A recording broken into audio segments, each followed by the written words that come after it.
রাত 12টার পূর্বে সাহরি খেলে রোজা হবে কিনা? যদি কেউ রাত 12টার পূর্বে সাহরি খায় তাহলে রোজা হয়ে যাবে।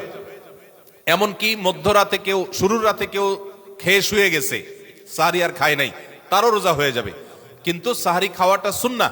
নবী করিম সাল্লাল্লাহু আলাইহি ওয়াসাল্লাম বলেছেন, তাসাহারু ফাইন্না ফিস সাহুরি বারাকা, তোমরা সাহরি খাও কারণ সাহরির খাবারের ভিতরে বরকত আছে। অনেক মুরব্বীরা আছেন দুপুর রাতে সাহরি খেয়ে ফেলে, গ্রামাঞ্চলে বিশেষ করে। এটা উচিত না। সাহরিটা শেষের দিকে খাওয়া সুন্নাত। সাহরি খাওয়া শেষ হবে আর ফজরের আজান, এই দুইটার মাঝখানে 50টা আয়াত তেলাওয়াতের মতো সময় থাকবে, এটা হলো সুন্নাহ। অতএব সাহরিটা দেরিতে খাওয়া ভালো। কিন্তু যদি কেউ আগে খেয়ে ফেলে, রাত 12টার আগে খেয়ে ফেলে, রোজা হয়ে যাবে, সুন্নতের খেলাফ হবে। 3টা ইবাদতের স্বাদ নগদ পাওয়া যায়, আমি কোরআন হাদিসের আলোকে আমার অভিজ্ঞতার মিশেলে আমি জানাচ্ছি। এর মধ্যে একটা হলো, লম্বা সময় নিয়ে যদি সেজদা দিতে পারেন, বিশেষ করে তাহাজ্জুদে, তো দেখবেন এটার স্বাদ আপনি অনুভব করবেন। আর দ্বিতীয়টা হলো এতেকাফ।